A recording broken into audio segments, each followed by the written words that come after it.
also invite Professor Sri Krishna Deva Rao, the Vice Chancellor, as I informed you, and Ms. Anuradha, the Chairperson of the Andhra Pradesh Public Service Commission, who is here to tell us about a specific case that is really insightful, and that case has been shared with you on your WhatsApp group, so you can please see that. But before I hand this over to the Chair, Parmar Ravi Manubhai, may I welcome our Chairperson, Bura Venkatesham, who's been the Chairperson of the Telangana Public Service Commission for some time, to make a very important announcement. Please. Good morning, Mom. Good morning to each one of you. It's our privilege to host all of you for this important event. Now, Honorable CM is busy with something else, so he said he will try to make by 12 o'clock he would like to come.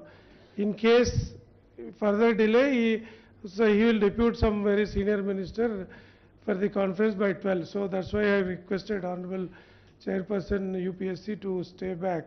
So you'll be joining for the inaugural session. So before inaugural session starts, not to lose time, we have started this program now. So this session will continue, and then when Honorable CM or his representative comes, then we will start the formal inauguration. So that the entire issue is jam-packed. So we need not to lose any time. We have taken up this step. So I hope all of you understand and appreciate. Thank you.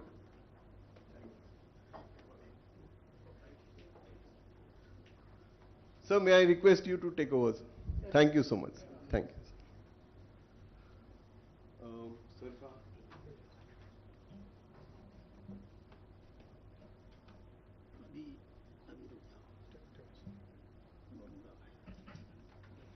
Yeah, good morning, everybody. Thank you, Amuri. So, see, the panel, we have 4 eminent members, 3 members, the chairman, and we have an hour or so. So, as discussed with all the members, we will have 10 minutes each, starting with Professor Nari, and then Professor Rao will make his remarks, followed by Chairperson Andhra Pradesh. We will make a presentation of around 10 to 15 minutes later on, and the last 15-20 minutes will be open for the discussion. So the presentation in on a case of the Bihar Public Service Commission regarding the 78th Combined Civil Services Examination, which went right up to Honorable Supreme Court, and which may have some interesting issues decided at High Court level and then at the Supreme Court level also, which will be of interest for all of you, may be relevant for all of you. This case was discussed in the national conference very briefly, and again in Tamil Nadu also informally, and many of the members were of the opinion that a formal presentation should be made on this. So we took this opportunity, and we'll try and squeeze in whatever we wanted to say about this case, around 10-15 slides. So we'll start with Professor Nari's comment about this session, and then we'll take it forward. We'll try and complete it within 1 hour. Thank you.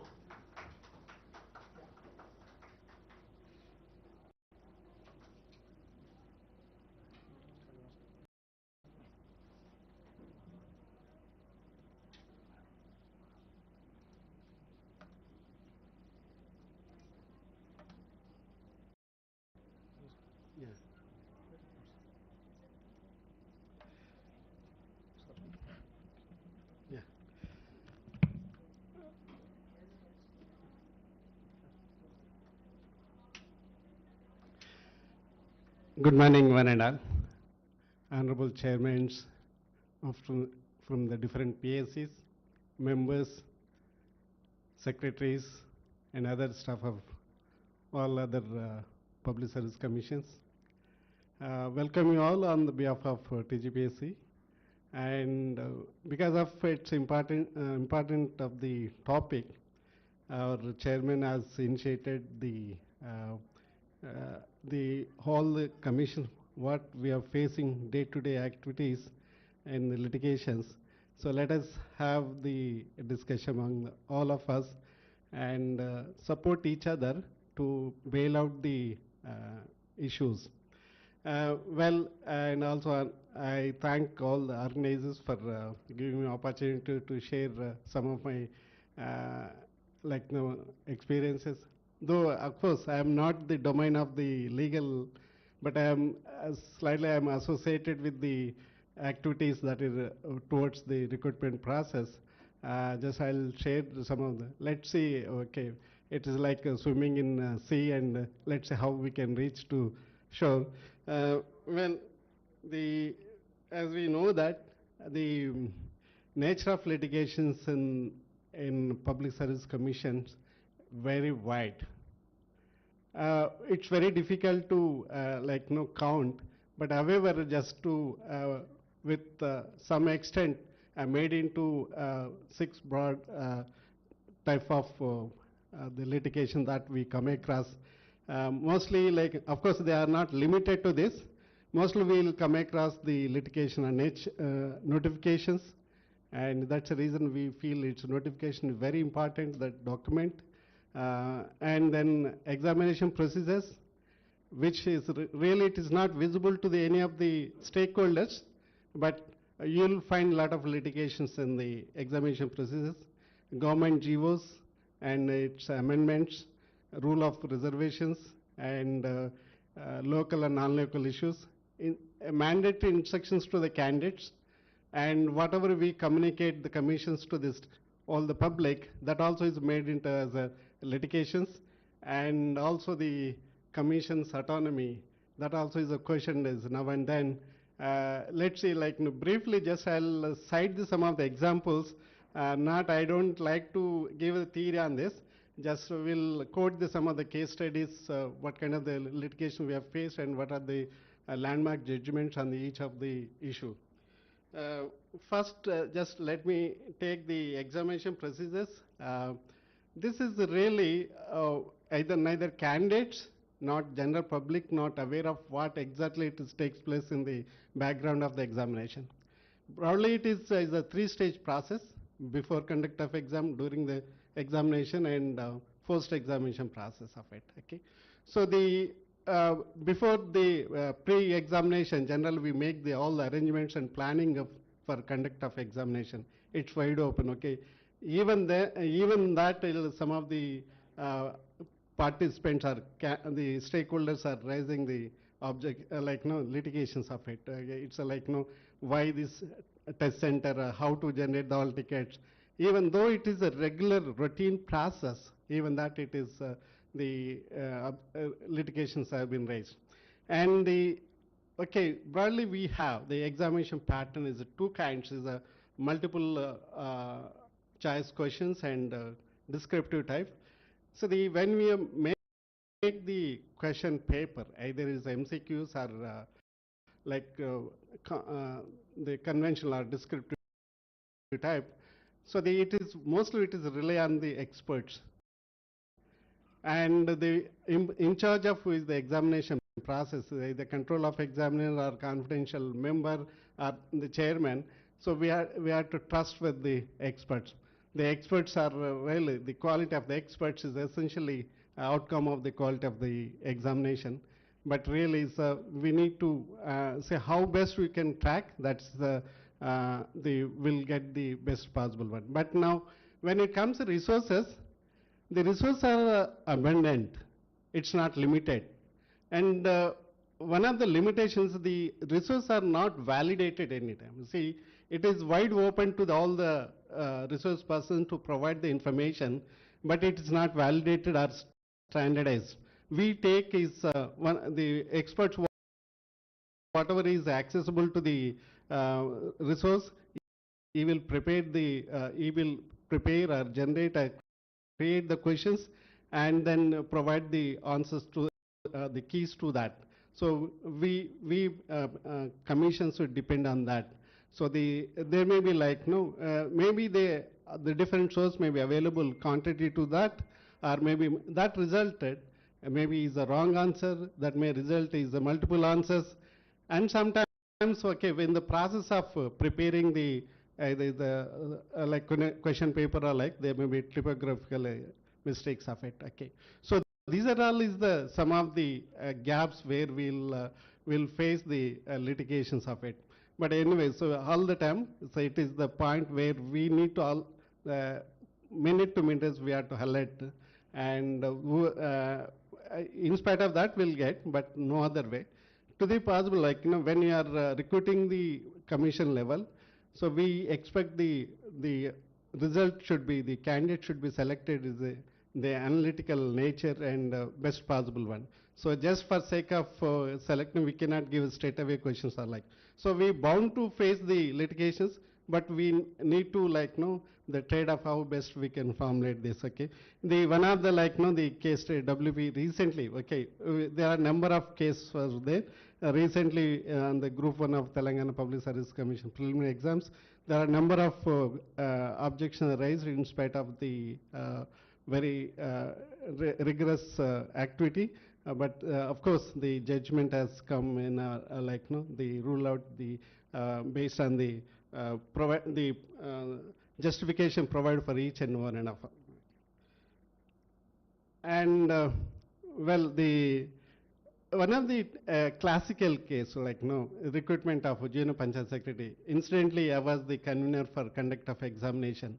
We don't expect the litigation of this kind. The eligibility is a graduation. The candidate is expected to test in English language, and in English is one of the part is the comprehension of it. Okay, so we no one can expect that. Okay, we need to translate it the regional language, right? So we, as a pattern of conduct of exam, it was given in a is the same as a comprehension. So the all of a sudden is a litigation has come. We are the regional language medium, so it is not translated, and it has gone to the months together. Finally, we need to convince and then appeal, but still it has gone to the appeal. Finally it has the constitute a committee, and then outcome of the committee is the final. So what I'm trying to say here is though it is obvious, and then even then it's a litigation has been has raised.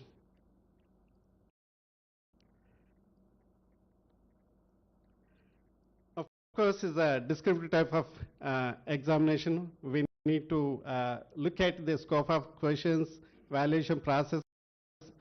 These process we cannot list make it public, because it's you more you give it, you have to face more challenges of it. Generally, it is not supposed to be make it as a public, and then though even in a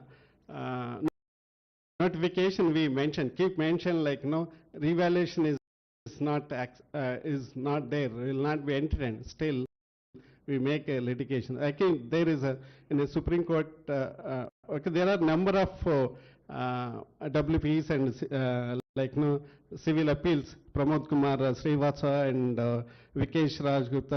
In the number of the cases, it is ruled that okay, revaluation is not. In absence of any provision of revaluation of answers books in the relevant notes, no candidate of examination got a right to whatever is a claim or ask for revaluation of his marks. So this is a thumb rule, okay. So only thing is we need to without forget mention in the notification revaluation is not there. So we can avoid this litigation of it. And notification, of course, notification is very wide, lengthy document, but no, there are certain points still we face equivalence of certificate or experience certificate. Especially experience certificate is really it will be given by the different departments are like, it may not be standard. We cannot expect the standard from the different departments. So the equivalence of certificate, like one of the just classical example, post required is the qualification is economics and commerce and mathematics. But a petitioner is like with the BTech qualification, he contended for the post for accounts officer, like. So the tribunal of APS, like the given concession, but permitted, but bench has set aside the court. The another is like pertaining to eligibility post of principal. Petition do not have eligibility criteria notify employers, but so in this also is when they rejecting the candidates of petitioner. So this has ruled out the eligibility criteria of the principal. Age relaxation, like and there is a request of the 2 years of overage relaxation for the recruitment of AEE, and there was no recruitment. The reason is there was no recruitment for quite some time, okay. So with that, but it was not considered. The court has not given any relaxation because based on that, the government has not given that. So this is the obvious thing. And another is like suppression of material. It's very, very important. We may feel that sometimes sympathetic towards the candidate. That should have like, not disclosing the previous appointment of in the application. The cancel, so that boils down to the cancellation refusal of appointment. Person who indulges suppression or suggestion of falsity does not deserve the public employment. We are being the recruitment agency. We should not be any sympathy. Like if you are sympathetic for one person, we are doing injustice to other. So that we have to go as for the rule. That will avoid some of the litigations of it. Rule of reservation. Yeah. Well, there is a ambiguity or the queries between the vertical and horizontal reservations of it. And they, in TGPSC, there was contention on this, in the appointment of junior election. It's not that only this case, there may be a number of it. I'm just citing one of the example. The PWD category is claiming for the consider the vertical reservation. So but no, specifically, actually in the government GO, it is specifically is not mentioned as a horizontal reservation. But there are the judgments on the in the Supreme Court that the woman and physical person with challenge and any special reservation to be considered as horizontal reservation. Of course, the AP has given the GO pertaining in regarding the other. So later in TGPC also is given towards this. So the results we have to be very careful whether it's included in the GO or not. Instructions to the candidates. Instructions are instructions published in the notification and other form of it is, it can be considered statutory effect. Whatever we communicate, that's a rule. And one of the classical case of Telangana, Tamil Nadu Public Commission, the candidate has marked answer scripts with pencil. So that has maybe is the indication of some symbolic representation. The Honorable High Court of Tamil Nadu is allowed with writ petition as a made writ petition, but Public Service of Tamil Nadu has made an appeal, and the Honorable Supreme Court has set aside the judgment of High Court. So this is one of the example the instructions are to be. Yeah, Commission of Autonomy. Okay, so the Supreme Court clarifies that the Public Service Commission's autonomy is recruitment and conduct of examination and interviews only. So this is, there are this, these judgments, and so this role is, I thought of sharing. These are some references. Anyways, for sake of reference, I am just providing some of the judgments of 20 plus. Thank you for your attention. Thank you for giving opinion. Thank you, Vanada.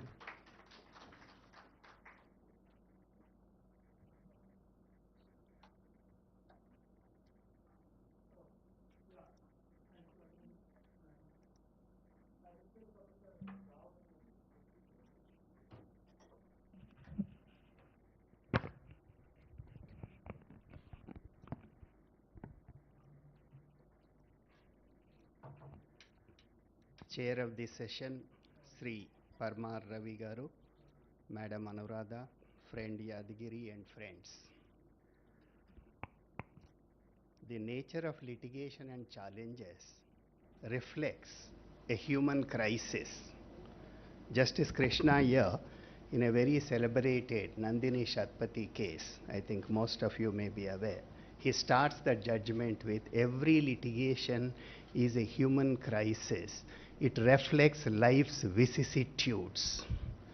So that's a one phase of a person comes before the court because of several complexities. Litigation, several causative factors. All of us are responsible for litigation, starting with the law, procedure, complexities, lawyers, judges, and all of us, as Yadagiri has pointed out, starting from the notification till the results declaration. Clarity, simplicity, language, that's. So I think that's where the proactiveness of all the Public Service Commission. I'll begin with that, and I'll go as a law teacher, more than 3 decades, and looking at how do we resolve. That's what 2000 was the first, in fact more than even 2000. In fact, many people have said when the common law system originated in India, they have dismantled, the Anglo-Saxon legal system has dismantled the existing indigenous dispute resolution. Mark Gallant, you name anybody who has studied Indian litigation. They have also said long ago, before now we thought about 2000 Alternative Dispute Resolution, Arbitration Act 1996, 2023 is a game changer mediation. I'll come to that. I'll just briefly give a history and overview of litigation. How do we address this? I appreciate Telangana Public Service Commission taking this initiative, and I'm grateful to you. All of you have come. In fact, one of the purpose of the Nalsar or any NLU is to resolve and promote justice. That's where all these law schools came. The first law school, Bangalore in 1988, and after 10 years, the Nalsar. In fact, when 1998 Nalsar was set up, that was the time high-tech city was coming up. So we named this city Shamirpet as a justice city. In fact, that's not just a tokenism, but our aspiration. What is that aspiration? We wanted to bridges between technology and justice. I think that is what is necessary. So let me just briefly look at litigation, how do we address. One is that 1999, there was an effort made to amend Section 89 CPC. You know, I think major litigator is a government. 46% litigation government. Sometimes our ego, that's all. Sometimes, no, because we said, मेरा पैसा क्या है? Government का पैसा है. If I am an individual, I'll say, हम बात करेंगे, बुलाओ. That's what is. So that's what this 46% litigation is a government. Okay. So 89 CPC. Amazing. Because that's a reflection all over the world. We have to resolve. No conflict. In fact, I tell all my students, we never thought Ayodhya case will be resolved. Look at that. Changing mood, not just in the Supreme Court, sitting people. 3 mediators went to Ayodhya. Entire mood. Nobody wants. So therefore, that's a trend all over the world, including in India, to how do we resolve it. Section 89 is a landmark, 1999, 2000. In fact, that time we organized a discussion like this. And that time mood of the lawyer is, even the court judge is that, nahi, I am losing my money, mera paisa jayega, mera adjournments jayega. But now it's changed. Lawyers, judges, everybody is learning the skills of mediation, arbitration, and consensual dispute resolution. So 89 marks, 2000 to 2025. That's a long journey. Judicial mindset has changed. Lawyers' mindset has changed. Legal academia, we are all also looking at. So that is the first one. Let me look at. I will not go into much details because we will have a discussion. We wanted to hear both Anuradha ji and Ravi Parmar about their case studies. So notification, exam procedure. In fact, we conduct common law admission tests for many years. In fact, that was the first so far, neither JEE, NEET, several times Supreme Court has said, but it's the first time we also realized CLAT. And CLAT, just, I'll just leave, I will not go into much details. Question paper is something which is, we should be very careful, Public Service Commission, please. We avoid even none of the above, we should not give. All of the above we should not give.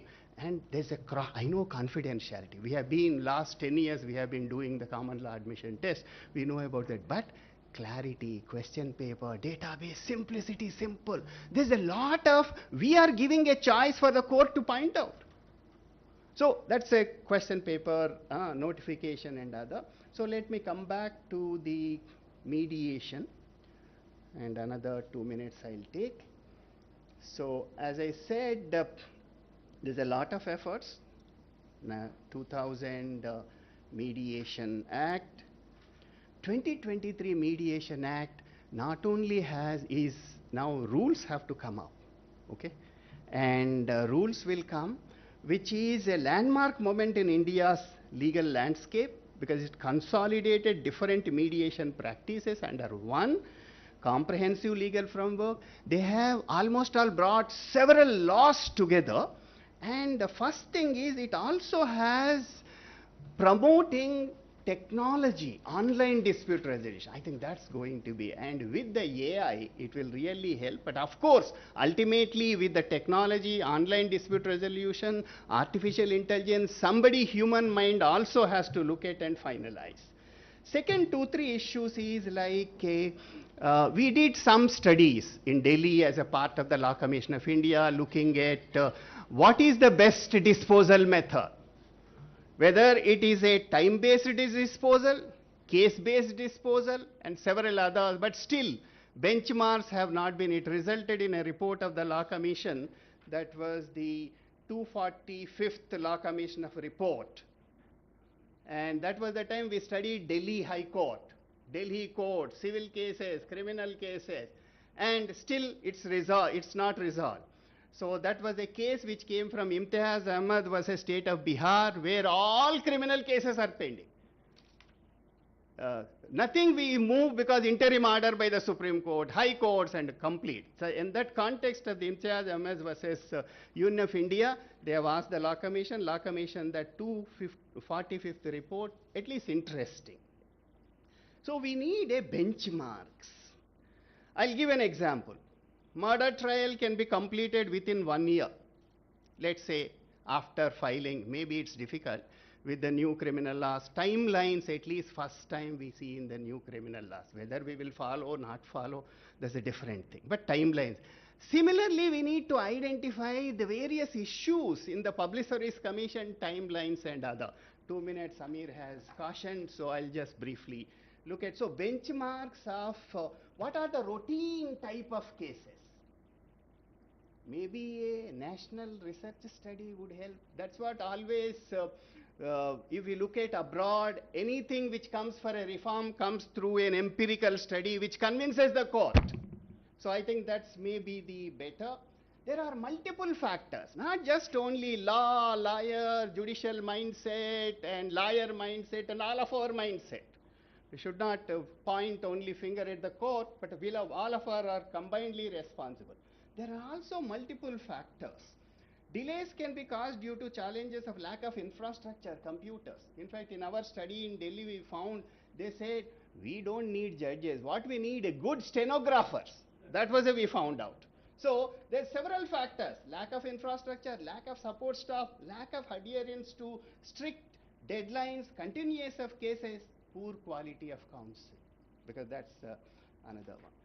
So one, transparent time-bound recruitment process. I think we should be data management and modernization, and as far as possible, clarity in everything. I know it's very difficult.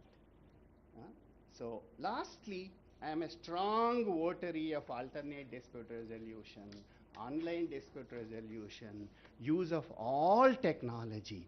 I think I'll once again stop here. We look forward next 2 days, and we all of us, this is a right and opportune time with the Mediation Act, online dispute resolution technology. Hyderabad is known for technology, and the giant of the technology. We will be happy to work with all of you, and let's see, at least the next 5 to 10 years, there will be at least 5% of reduction of this. I will not promise that 100% we will reduce, but let's make a positive trend towards conflict resolution. That should be the primary decision of all of us. Thank you for giving this opportunity. Thank you, Professor Rao, for your thought-provoking comments. You have really set the tone for this conference. May I now request Madam Anuradha ji to make her presentation.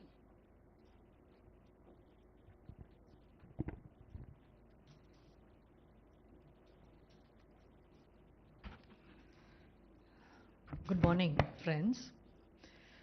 This session is on challenges for the public service commissions. I think the first and foremost challenge is to complete the recruitment on time. When I joined as chairperson, a close IAS friend, he said this: Madam, I applied for UPSC and APPSC at the same time. I got into IAS, got married, had children, and after that, my appointment as Group 1 officer came through. So that's the fate of most public service commissions. So that is the primary challenge, completing a recruitment within a reasonable time frame so that you don't really mess up the lives of the candidates. The second challenge that we face is standing councils. Now, standing councils for public service commissions are mostly political appointees. And every time a government changes, they're given a subtle, this one, please resign and go. And then the time taken for new appointment, and in the new appointment, we have no say whatsoever. The AG, he will select. So he has to sort of get into this one. The recent government change, I think we did not have a standing council for more than 6 months. And all the cases just were sitting like that. The third challenge is the budget. Many other service commissions may not be facing this, but I think our government at some point of time felt that APPSC is getting too independent. So it removed the head of account, which allows us to pay the legal expenses. So, I mean, the APPSC at that point of time was appointing its own lawyers in the Supreme Court or in the High Court. So that power was taken away, so that if we want to pay any legal bills, now my bill goes to GAD, GAD sends it to law, law sends it to finance, and only then it gets cleared. So now it's more than a year. I think my standing councils have not been paid even 1 paisa. And on the other hand, they are incurring expenditures because they have to file for wakalats and things like that. So it's a sorry state of affairs.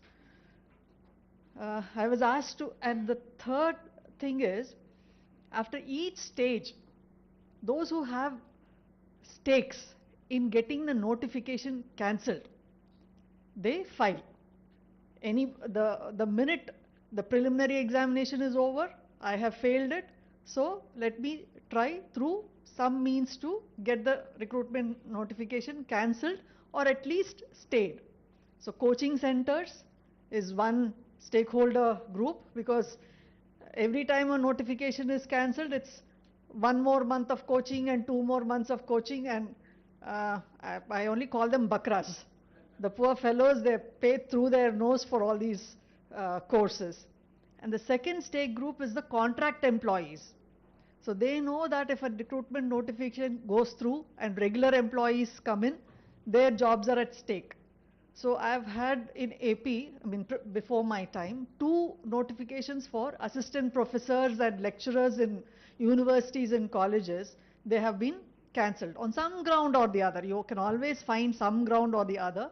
And so now all the universities and they don't have enough assistant professors. I don't have enough lecturers who can come and correct my Group 1 answer scripts. Massive vacancies, but the recruitments are not able to go through because the contract employees, they try some means to get it cancelled.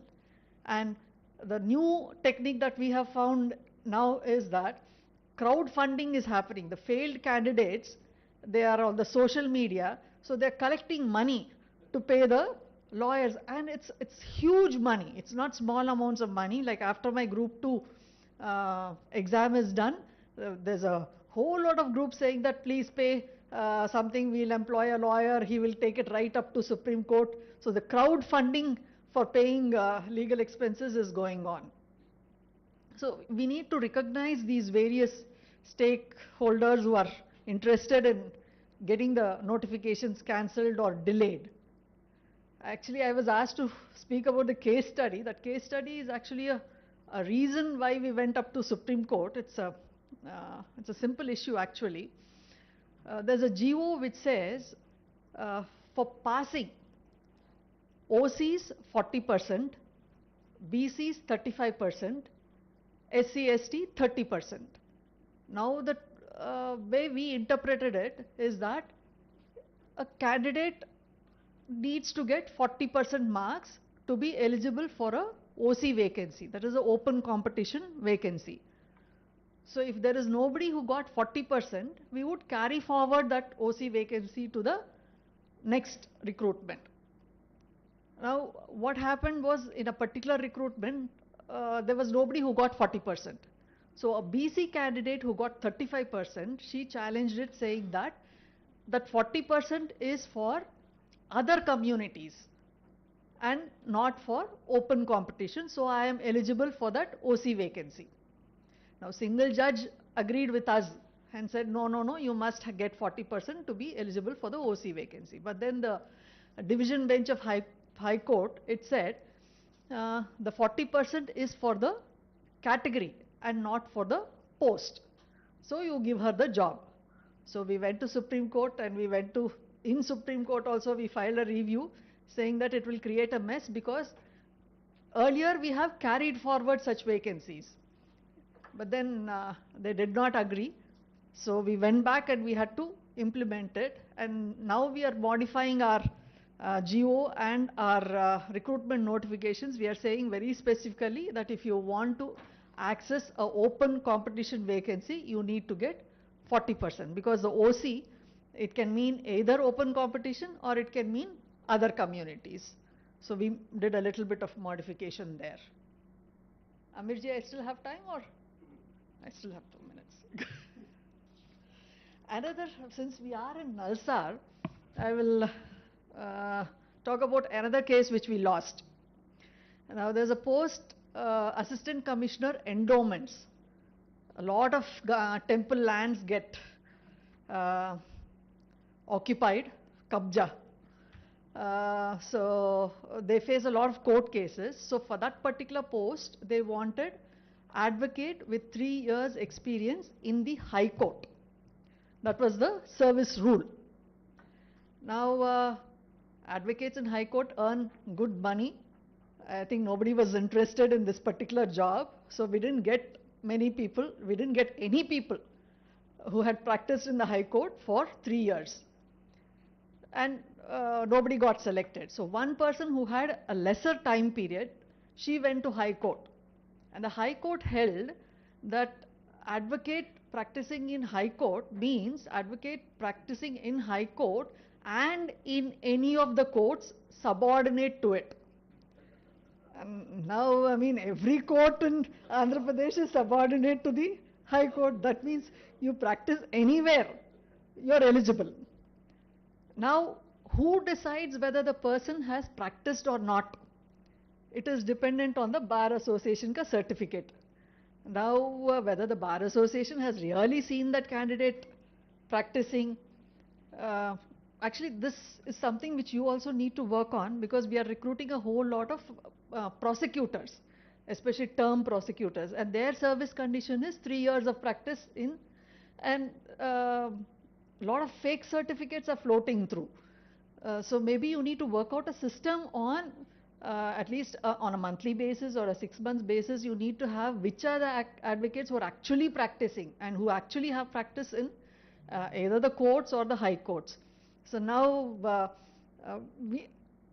the department is going back and changing the service rule. It says advocates with 3 years of practice only in the High Court of AP. So precision in language is probably very, very important. We had another recruitment notification for deputy education officers. Now they said BA, B.Ed, MA, post-graduation, everything. Once we read through the whole thing, we found that MA education is not eligible for a post of deputy education officer. Then it involved a lot of correspondence up and down and said, how can you say MA education is not eligible and a BA economics is eligible, BA psychology is eligible. So the equivalency of degrees is again a major problem. Another interesting case I will quote, meritorious sports person. Soumyajulu Gari judgment. Who is a meritorious sports person? The GO had sort of description, and in the annexure they said for group 1 services he should have played at the national level or university level. Now the judge looked at it and said the dog should wag the tail should not wag the dog. So you said nothing about group 1 or the qualification in the substance of the GO, you've put it in the annexure. So we still call it a kukkatoka judgment, a dog tail judgment, and it's still in force. So we had to change the GO and make a lot of modifications. If you have certain conditions, you want to define a meritorious sportsman, you have to define it in the main body of the order and not in the annexure. The other problem is fitness. Yes. We have time for the next 2 days, so thank you for giving a patient listening to this. Thank you. Thank you, Madam, for your remarks. Many of them are very relevant for all the PSCs. So, now we'll start with our presentation. The formal presentation, I'll run through it.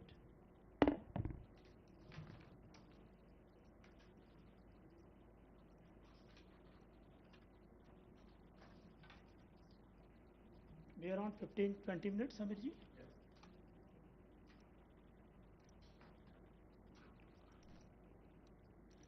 So, this one. So I'll not go into the minor detail of the case, which is anyway available in the presentation. It will be part of their official listing, so you can go through it. Yeah.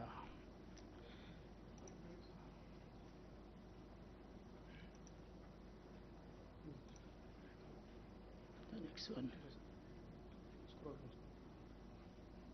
Yeah. So this examination, particular examination, attracted a lot of attention of the students, coaching institutions, local teachers, social media, even political parties also. Mainly because the number of vacancies is very high.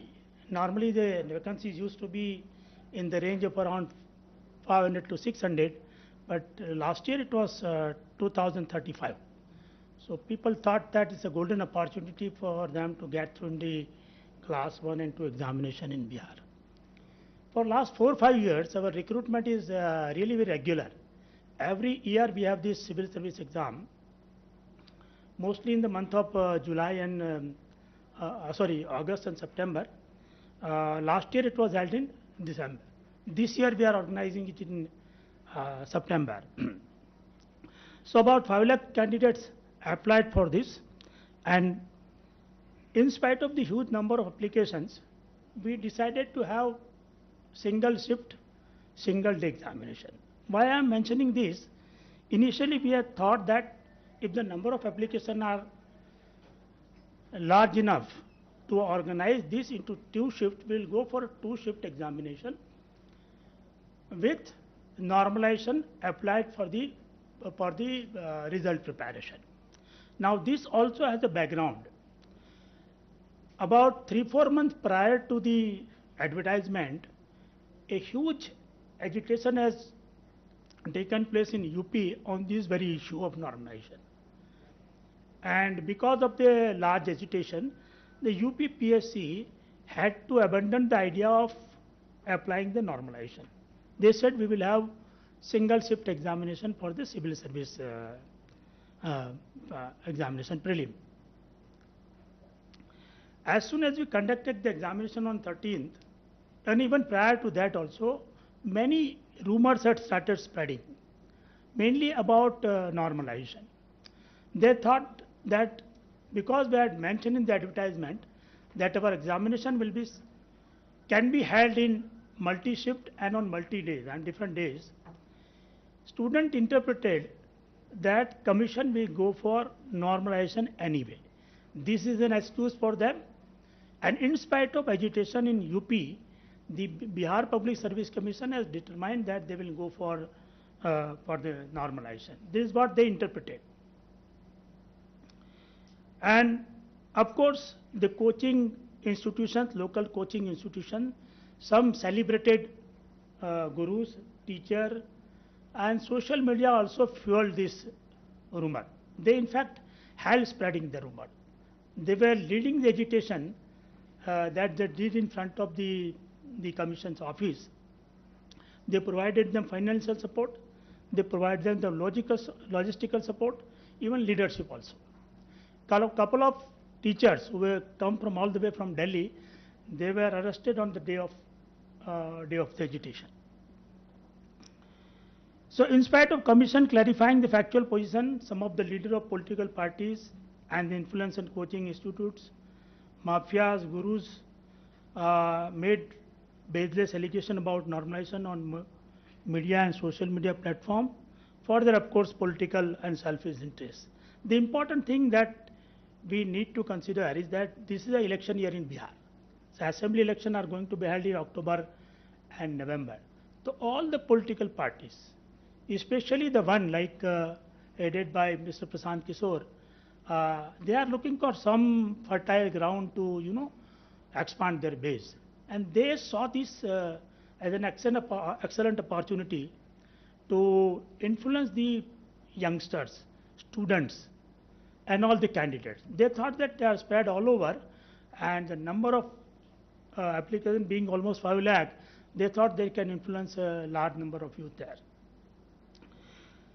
Apart from normalization, they also made demand for extension of last date. They also made demand for extending the date of examination and many other things on different grounds. But these were small issues.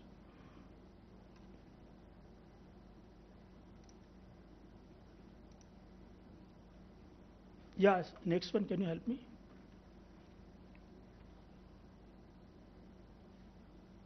Yeah. Now on date of examination, that is 13th of December, we had around 912 centers all over Bihar. In all centers except one center in Patna, the Bapu Pariksha Parisar, the examination was completely normal and peaceful. This one particular center, Bapu Pariksha Parisar in Bihar, is a unique center. It has a capacity of around 25,000 students. The government of Bihar few years ago decided that they will have large examination centers to be used by different government agencies for the examination, mainly for class 12, 10 examination and also for the competitive examination. This particular center is in Patna with 25,000 capacity, and they have another 9 center in different divisional headquarters with a capacity of 5,000 students. On this particular center, we had allocated 12,012 students in one center, and Commission had used this center for the very first time. Commission had never used this center earlier.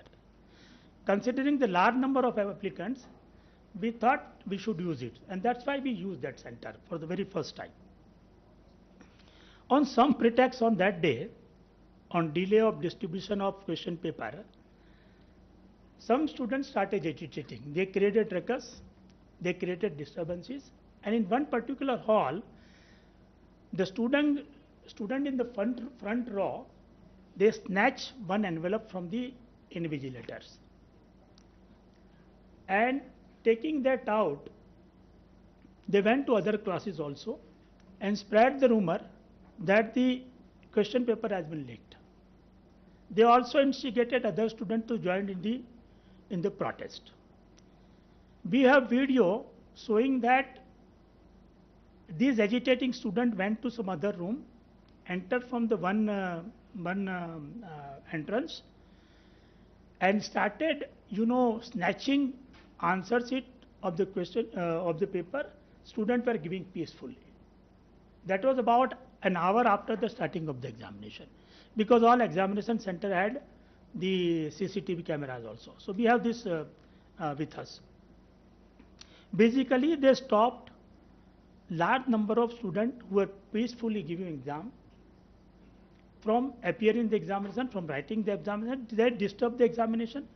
They vitiated the process of the examination in 1 or 2 rooms, 3 rooms. After that, they came out in the corridor, they went to the complex, and also over the fence, over the boundary wall, and handed over that question paper that they had looted from the invigilator to their accomplice who were standing outside the boundary wall, who took the photograph. We have video of these also, taken by some social media or some news agency. They are taking the photograph of that at around 12:45 or so, and at around 6 minutes past 1, we get first information that the paper has gone viral. So they sent that very question paper, which was looted from that center, to one of the news agency.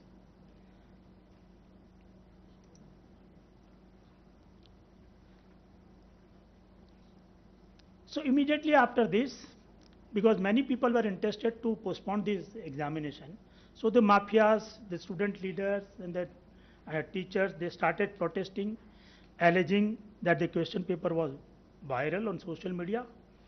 They started demanding cancellation of the examination at all centers, not only on this center. By 3 o'clock, the exam was between 12 noon to 2 o'clock, the 2-hour exam. Around 3:34, we got messages from all the district magistrates that the exam in their district was peaceful in all other 911 centers, except this very center. So during the course of exam only, I had requested DM to proceed to the center. He, along with SSP, went there. He took the situation in his control, allowed the students who were peacefully appearing to continue their examination. Almost half of the students out of 12,000, around 5,500 students peacefully gave the exam on that center also. And they submitted their answer sheets, OMR sheets. Considering 2/3 students who actually appeared in the examination, out of 12,000 students, we are expecting around 8,000 students to participate. But finally, only 5,500 gave the OMR sheets, meaning thereby about 2,500 students were disturbed from giving the examination, or voluntarily, started protesting in this line. Leader of some of the political parties also later started supporting them. In the background, I told you why they supported this protest.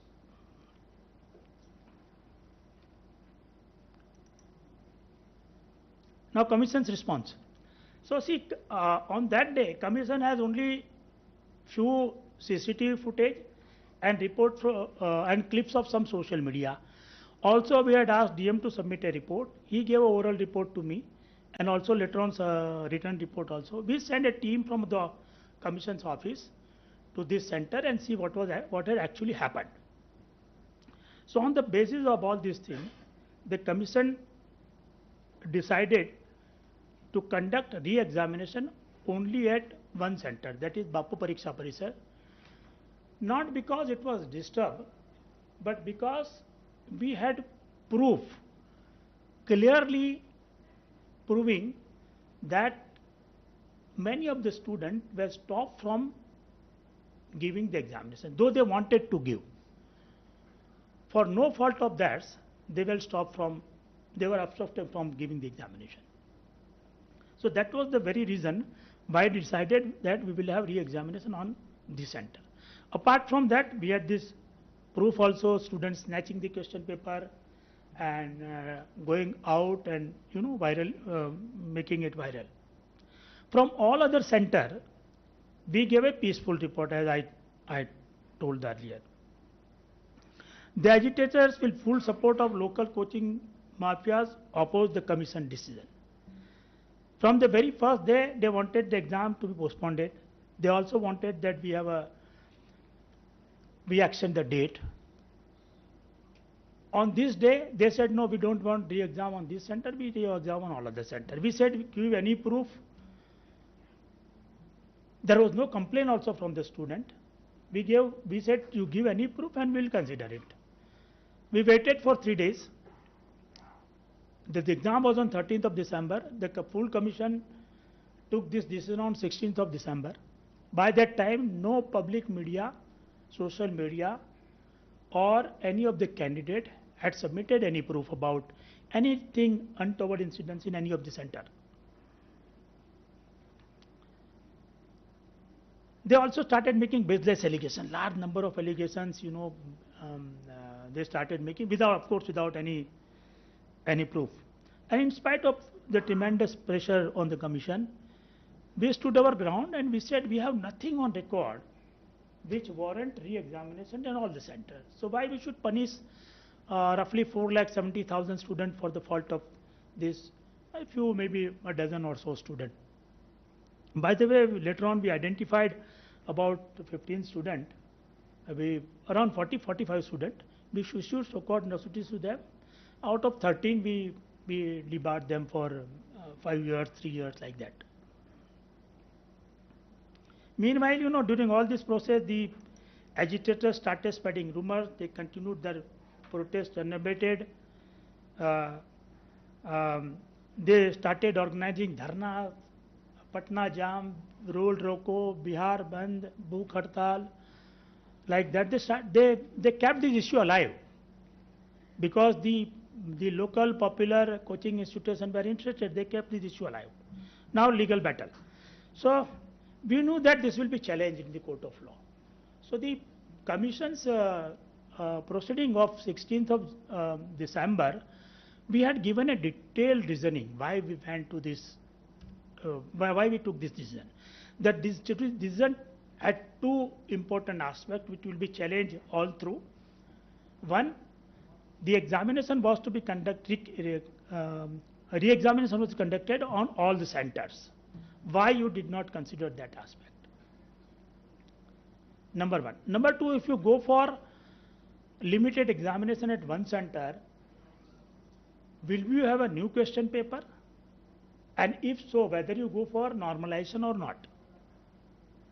So the demand which they were opposing, they now started demanding that if you go for a new question paper, you go for a normalization also.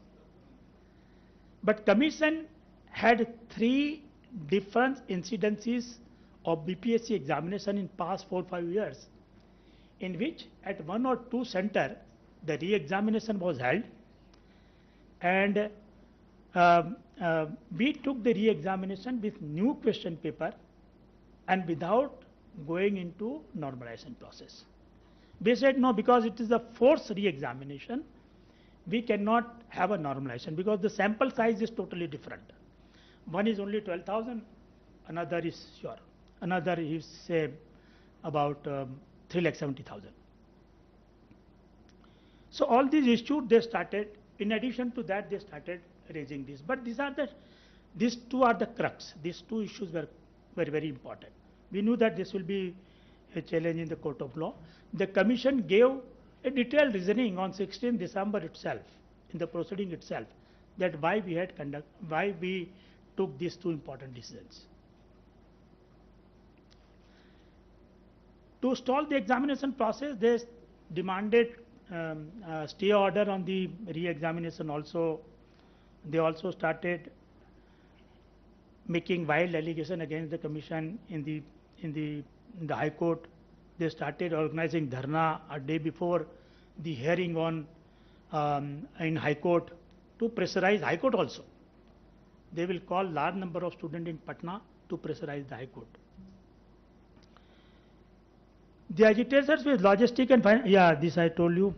In routine way, they spread the wildest of the rumor, falsehood through exams, daily updates on social media. They started giving bulletins every day.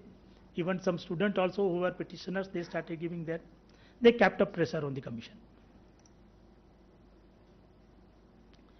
Meanwhile, pending final order of the High Court, the commission on 19th of February declared the schedule of the main examination to be held during 25th to 30th of April. So we not only declare the result of the prelim exam with new question paper and without normalization, which with the approval of the High Court, and also declared this. They wanted to stay there, these as well, but the High Court declined. More than 21,000 students appeared in the main written examination held during April, and we have started evaluating the answer sheet also. On 23rd May we have started.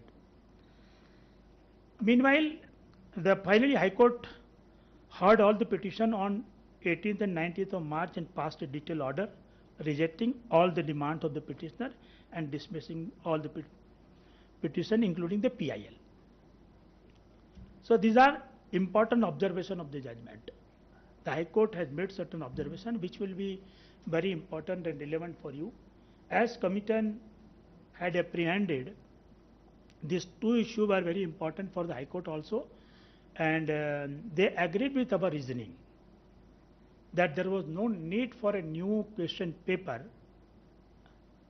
no need for a normalization even if a new question paper was used. So now with 12,000 students, you taking new examination for 12,000. So it is not one or two center. It's 12,000 students. And if you held examination with a new question paper, and if you don't apply normalization, I think many of these PSC need not reorganize re-examination for all the center. That was a very important takeaway for us. High Court also said many things like there was no proof, there was no need of any proof for any large-scale use of unfair means resulting into vitiation of the exam process. Due to strict frisking and installation of jammers, even if question booklet was circulated on social media after about an hour or so, no examinee could have been possibly benefited, as they were all sitting in a sanitized examination halls without access to internet connectivity or electronic gadgets. Mere post on Facebook, X, WhatsApp, etc. about mass scale malpractices or paper leaks are not sufficient evidence. This High Court has very clearly mentioned all these things. This is, I think, verbatim we are quoting. Only out of the nefarious design of the coaching centers to have more enlistment for profit, instead of students being explained the concept of normalization, they were supported in their agitation even before the exam started. This was not a responsible act. This is what High Court said. A High Court also directed the Commission to set up a high-level committee of experts to review the security measures and overall management of the examination. Of course, the kind of interest it has generated, we knew that this will be a challenge in the court, Supreme Court as well. And they had eminent lawyers, a battery of lawyers with them. More than 20 lawyers appeared for them. And the final battle was at Supreme Court level on 23rd of April. Supreme Court at hearing said itself dismiss all the petitions. They did not pass a detailed order, but they agreed with the reasoning of the High Court order. The same important takeaways I have listed here, which you can go through later on. For the shortage of time, I will not read through. But High Court had given 31 or 32 specific issues. Out of that, important issues I have listed here. So this was all from my side. Thank you for this. So we have 20 minutes for the floor. This is what we had agreed to.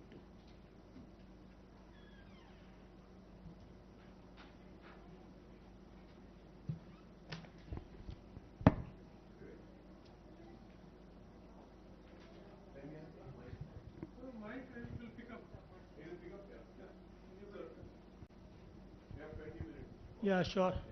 Any question about any of the issues made by the panelists or on the presentation, of course? I think if there is no other points to discuss, I think Madam had to cut short the discussion, so she can add something.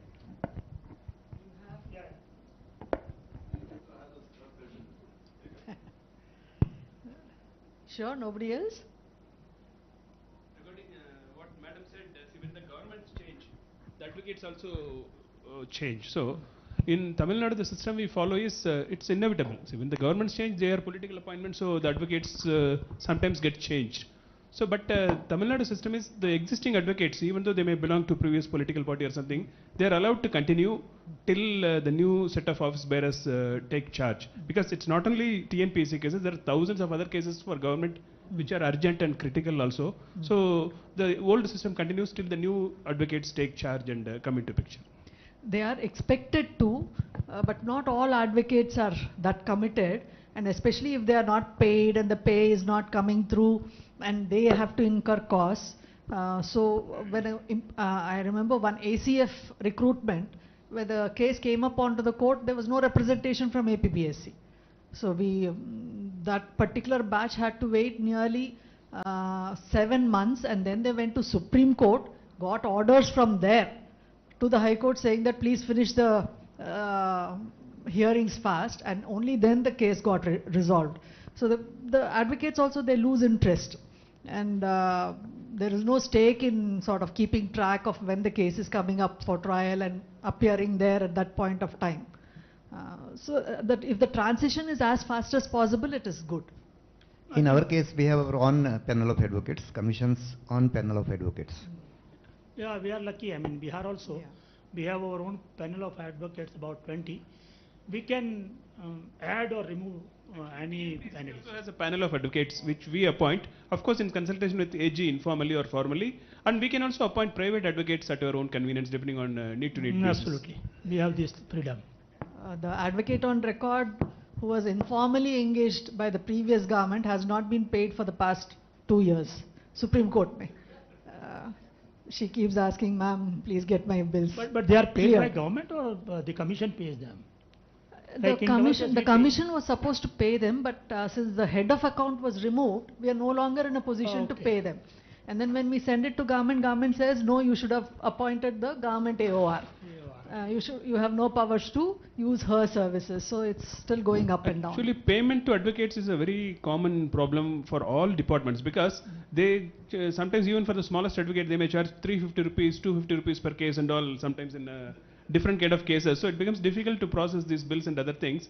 And every time, as Madam said, the order goes up to HOD or somebody, then they have to verify whether the case has been appeared and whether the name of the advocate appears in that particular cause list or something. So all those verifications take a lot of time. So then finally, when the governments change, it even meets a bigger problem for the advocates, because the interest is lost. They lose their office, so nobody to follow up on their behalf. So it became a very big crisis in Tamil Nadu. The old advocates, they put cases before High Court, and High Court took this very seriously, and because some of them are not paid even for 10 years, 15 years, just by oversight. It's not because of lack of money or budget, but paperwork was not done properly. Sometimes records are not there. Where is the proof that you appeared 10 years back in some case? So then High Court got really very annoyed in the good sense. So and they said hereafter find a new system, so that these people are paid then and there without waiting for all these hassles of bringing it up to the highest level in government and all. And they gave about 6 months time for us to settle all the pending bills whichever was presented before them by the advocate. So we made a special drive, and then government has delegated it to the bottommost level now. So even AG is authorized now. AG has become a HOD, so they have authorized AG to pay the bills then and there for most of the cases. So it doesn't even come to our administrative departments. Okay. See, we have a different thing, See, we have the freedom to do I belong to Kerala Public Service Commission, See, what the issue raised by the madam, we do not have any such problem there. So we have the freedom to appoint the legal retainer. We call it as a legal retainer, and the government never interferes in that. So we have the freedom to do that. Even if the government changes, even if the commission, the whole commission is also changed, there is no problem. We have the freedom to retain the legal retainer there, and we have the freedom to that, and the government won't interfere in the budget matters, isn't it? So we have the freedom to do that. So in that matter, for us, we are so blessed in that way. But it works the other way around. So the previous government paid about 2-3 crores to a particular advocate for one particular case. So that sort of misuse is also there.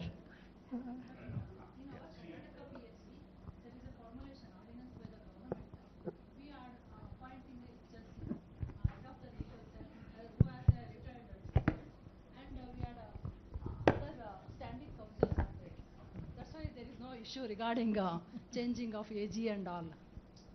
And now what we are saying is, whatever we are paying, the proposal that I have sent to government, which is yet to be approved, is that the standing council's pay should include all his expenses. His pay includes his expenses, so that he doesn't have to bill for every 5,000, 10,000, and then it goes through. So hopefully that will come through. So, madam, what we do is, there is his payment is fixed, and it is fixed by the commission itself. And for every case, it's not that way. There is a fixed payment is there, and for other official office purposes and other things, he can claim, the actual bills will be sent to the commission, and we pay on the basis of that. I think maybe the payment of advocates, it's better to have a consultative process of the state government advocate general, and also what are the best practices UPSC. Because generally in the educational universities we will look at UGC, how they have a legal retainer system, and then all of us we will look at maybe in that process UPSC state advocate general's participation will help. If it is necessary, a comprehensive best practices can be taken from the Ministry of Law and Justice. There are also overall, so I think that will create a uniformity. Of course, it depends upon the experience of the advocate, nature of the case, several others will be there. So when you are engaging a senior advocate, even for appearance before High Court and Supreme Court, is huge. So that classification of disputes and the lawyers and best practices, UPSC may be a better, whatever they have, that can be discussed, but participation of the Advocate General of the state would be better. And they also charge on the basis of the number of WPs. Number of like WPs. On one issue, correct. you might have 10, 20 WPs. 20. And if you're charging on the basis of WPs, the bill goes huge. That's a better rather than the number of cases. Yes. Honorable Vice Chancellors were referring to Section 89 of CPC, which deals with Yes. ADR, Yes. Alternate Dispute Resolution. But whether it is applicable to selection process, it is not directly applicable to the selection process. What can be done? Okay. The PSC can constitute appellate authority, which can hear the appeals of the candidates regarding rejection of their candidature. Yeah, I think What your internal grievance redressal mechanism is the Yes. best one. But for that, the trend of increasing is use of compromise, means call both the parties. Section 89 has created a new jurisprudence where everybody is following. So I think you are right. It may not be directly applicable to that, but it depends upon the complex nature of disputes. But the best is you have your own tribunal system. First is simple grievance redressal mechanism. That is in the That's the, yeah. PSC itself. Yeah, within the PSC. PSC. And then if there's any complex nature, you can look at either outside the Public Service Commission or engaging. Now with the online dispute resolution mechanism, I think that's a way which is available, the new future path of justice delivery. So my question is the same, that mediation is not applicable in service matters, because as and when matters are listed before Lok Adalat, the panel right away says that service matters cannot be listed for Lok Adalat. So in Goa also we face the same issue, that it is not applicable in service matters. No, I think this Mediation Act, the new Mediation Act has a table which can be resolved, which cannot be resolved. I think everything can be resolved. But I think somewhere, even the government, they have not mentioned exactly service disputes. Government-related disputes is mentioned. But I think nothing takes away mediation in future. In fact, 2022, in fact, the Supreme Court said even you can use even the criminal cases, criminal law cases, probation, compounding, and plea bargaining, everything has to be used. So I think they have not removed the scope, but scope is still there. But they are just now three.